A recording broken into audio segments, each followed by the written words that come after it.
Hola a todos, soy Ale. Estoy en la Sierra Andina, en una choza muy hermosa y caliente, al costado de una fogata.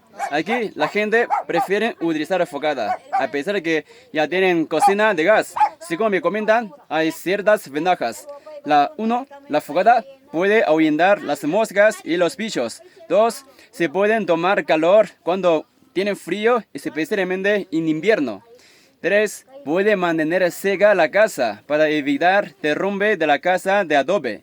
4, puede mantener caliente la comida todo el día. Y 5, las cenizas puede utilizar como abonos para las plantas. Es por eso, en la Sierra Andina, las familias siguen y prefieren utilizar fogata. Muy interesante.